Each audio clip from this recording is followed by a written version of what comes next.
ఇందులో యాక్ట్ చేసిన వాళ్ళందరూ. సార్ మొన్న అదే కిషోర్ గారు మన సక్సెస్ ఈవెంట్‌లో ఏదో అన్నారు సార్. Correct, correct. ఏమన్నాడు? ఆ? తిరగని యాత్ర లేదు, వేయని పాత్ర లేదు, వేసుకొని మాత్ర లేదు అని. అంత మాట అన్నాడా?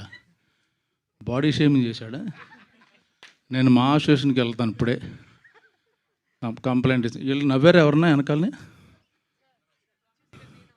మీరు నమ్మరు, నాకు మీరు మాకు మెచ్యూర్డ్ ఉన్న అదిగో మా హ్యాపెనింగ్ ప్రొడ్యూసరు, రవి సార్ వచ్చారు. మా హ్యాపెనింగ్ ప్రొడ్యూసర్ నా మిత్రుడు వచ్చేసారు కంగ్రాట్స్ చేయడానికి.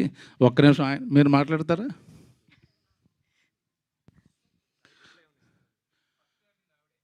ఎవరు?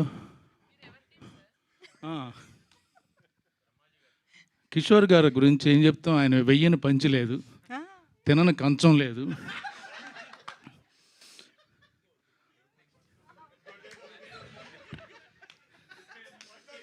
ఏంటి పడుకొని మంచం లేదా అన్న? ప్రాస బాగుందని ఏదో ఆడేశాను, సారీ ఏమనుకోవద్దు. Love you Kishore. నాకు కిషోర్ చాలా ఇష్టమైన వ్యక్తి, నన్ను చాలా విషయాల్లో చాలా ఇన్స్పైర్ చేసిన వ్యక్తి. ఇండస్ట్రీలో ఎలా ఉండాలి, ఎలా ఉండకూడదు, ఎంత ఉండాలి అని నేర్చుకున్నాను కిషోర్ దగ్గర. నాట్ జోక్ యాక్చువల్గా. తన డిసిప్లిన్ కానీ, తన కమిట్మెంట్ కానీ నేను చాలా నిజంగా జోక్ చేయట్లేదు. నాకు చాలా విషయాలు నేర్పించాడు అతను. థ్యాంక్ యూ, లవ్ యూ కాక.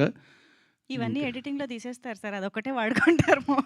ఏమన్నా 4-5 పాయింట్లు చెబుదాం అంటున్నాను, మొత్తం ఈవిడే మొదలెట్టేసి రాకముందు చెప్పింది, వచ్చిన తర్వాత చెప్పింది, అన్ని పాయింట్లు ఈవిడే వదిలేస్తే మాకు ఏమన్నా కొంచెం కంటెంట్ ఇవ్వండి. ఓకే సార్, మాట్లాడండి. ఈ సినిమా దురంధర్ ఒకటి అలా ఆడుతూనే ఉంటుంది, ఇది కూడా అలాగా వెళ్తూనే ఉంటుంది. ఐపీఎల్ ఉన్నా లేకపోయినా చిన్న సినిమాల్లో మాది దురంధర్ లాంటిది.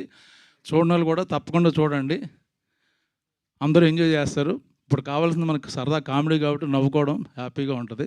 ఆల్ ద బెస్ట్ మా నిహారికకి, ఆల్ ద బెస్ట్. అంత మంచి కూతురు కానీ చెల్లెలు కానీ ఉంటే బాగుంటుంది అనుకుంటాను. Beautiful sir. Beautiful. Thank you so much Brahmaji గారు.